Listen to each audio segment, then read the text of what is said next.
ఎన్టీఆర్ జిల్లా సమాచార లేఖకు స్వాగతం. గ్రంథాలయ అభివృద్ధి, పుస్తక పట్టం పెంచడం అనే అంశంపై జాతీయ సదస్సు, 36వ జాతీయ రహదారి భద్రతా మాసోత్సవాలు, తలసేమియా బాధితుల సహాయార్థం మ్యూజికల్ నైట్ మొదలైన జిల్లా సమాచార లేఖను ఇప్పుడు విందాం. విజయవాడ పోలీసులు ట్రాఫిక్ నియంత్రణకు ఉపయోగిస్తున్న అస్త్రం ఏఐ టూల్ను అన్ని నగరాల్లో ఉపయోగిస్తామని, దీనివల్ల ట్రాఫిక్ సమస్యలను కొంతవరకు తగ్గించవచ్చని రాష్ట్ర హోంమంత్రి అనిత అన్నారు.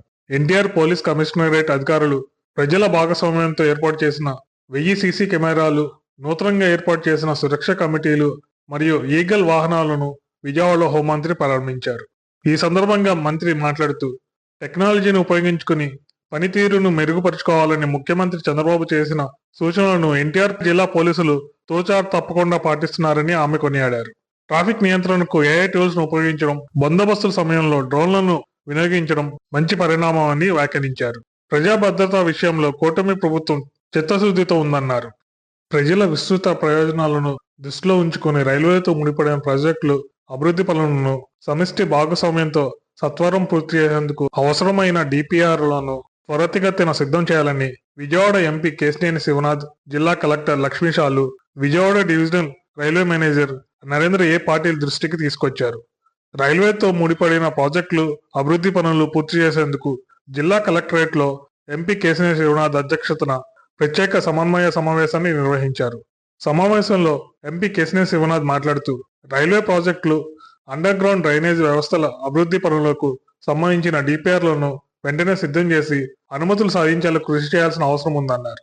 రైల్వే ప్రాజెక్టులు, శాటిలైట్ కమ్యూనికేషన్ వ్యవస్థ, బుల్లెట్ ట్రైన్, మెట్రో ట్రైన్ నిర్మాణం వంటి వాటిని కేంద్రం దృష్టికి తీసుకొచ్చి అనుమతులు, నిధులు మంజూరుకు తన వంతు కృషి చేసి విజయవాడ నగరాన్ని రైల్వే హబ్ గా తీర్చిదిద్దేందుకు కృషి చేస్తానని వెల్లడించారు. తలసేమియా బాధితుల సహాయార్థం ఎన్టీఆర్ ట్రస్ట్ ఆధ్వర్యంలో ఈ నెల 15వ తేదీ విజయవాడలో మ్యూజికల్ నైట్ నిర్వహిస్తున్నట్టు ముఖ్యమంత్రి చంద్రబాబు సతీమణి నారా భువనేశ్వరి వివరించారు. ప్రముఖ సంగీత దర్శకుడు తమన్ ఆధ్వర్యంలో ఈ మ్యూజికల్ నైట్ జరగనుంది. విజయవాడలో విలేకరుల సమావేశంలో కార్యక్రమ వివరాలను భువనేశ్వరి, తమన్ వివరించారు. తలసేమియా బాధితులు శ్వాస తీసుకోవడానికి కూడా ఇబ్బంది పడతారని, వారి కోసమే ఈ కార్యక్రమం ఏర్పాటు చేశామన్నారు. కార్యక్రమానికి అతిథులుగా CM Chandrababu, deputy CM Pawan Kalyan హాజరవుతారని చెప్పారు. మ్యూజిక్ డైరెక్టర్ తమన్ మాట్లాడుతూ, తాను ఈ షో చేయడం చాలా సంతోషంగా ఉందన్నారు. ఈ షో ద్వారా వచ్చే ప్రతి రూపాయి తలసేమియా బాధితులకు వెళ్తుందని ఆయన స్పష్టం చేశారు. పుస్తక పఠనాన్ని ఒక ఉద్యమంగా తీసుకురావడానికి డి స్పేస్ అనే సమాచార వ్యవస్థ ద్వారా గ్రంథాలయ అధిపతులు, అధ్యాపకులు కృషి చేయాలని బెంగళూరుకు చెందిన ప్రొఫెసర్ ఎం కృష్ణమూర్తి అన్నారు. ఆంధ్ర లయోలా కళాశాలలో డి స్పేస్, గ్రంథాలయ అభివృద్ధి, పుస్తక పఠనం పెంచడం అనే అంశంపై సదస్సు జరిగింది.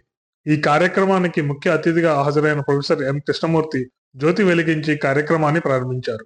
ఈ సందర్భంగా ఆయన మాట్లాడుతూ, ఈ సంస్థాగత సమాచార వ్యవస్థ ద్వారా అనేక ప్రయోజనాలు ఉన్నాయన్నారు. కళాశాల సమాచారాన్ని, పుస్తక వివరాలను క్రమ పద్ధతిలో భద్రపరిచేదే డి స్పేస్ అనే సమాచార వ్యవస్థ అని అన్నారు. మానస వికాసానికి దోహదపడేదే గ్రంథాలయమని, విజ్ఞానానికి డి స్పేస్ అనే సమాచార వ్యవస్థ మైలురాయి కాగలదని అన్నారు. బిఎస్ఎన్ఎల్ 5G సేవలను విస్తరింపజేసి ప్రజలకు మెరుగైన సేవలు అందించి పూర్వ వైభవం తీసుకొచ్చేందుకు సమిష్టిగా కృషి చేద్దామని జిల్లా telephone advisory committee chairman Vijayawada MP Kesineni Sivanath అన్నారు. విజయవాడ చుట్టుకుంటలోని బిఎస్ఎన్ఎల్ భవన్లో టెలిఫోన్ అడ్వైజరీ కమిటీ సమావేశం జరిగింది. ఈ సమావేశానికి ఎంపీ ముఖ్య అతిథిగా హాజరయ్యారు. ఈ సందర్భంగా ఆయన మాట్లాడుతూ, బిఎస్ఎన్ఎల్ కు ప్రజలకు అనుసంధానకర్తగా వ్యవహరిస్తానని తెలిపారు. బిఎస్ఎన్ఎల్ బిజినెస్ విజయవాడలో బాగా జరిగేలా చేసి ఆంధ్రప్రదేశ్ లోనే ప్రథమ స్థానం కైవసం చేసుకోవడానికి తన వంతు కృషి చేస్తానని చెప్పారు. మహిళలు పారిశ్రామికవేత్తలకు ఎదగడానికి సూక్ష్మ, చిన్న, మధ్య తరహా పరిశ్రమల సంస్థ ఎన్నో పథకాలను అందిస్తుందని ఆ సంస్థ రాష్ట్ర ఎగ్జిక్యూటివ్ డైరెక్టర్ జి సుదర్శన్ బాబు తెలిపారు. విజయవాడలోని జనశిక్షణ సంస్థ కార్యాలయంలో తరుణి తరంగాల సంస్థ సహకారంతో నూతన పారిశ్రామిక విధానం, మహిళలకు ప్రోత్సాహకాలు అనే అంశంపై సదస్సు నిర్వహించారు.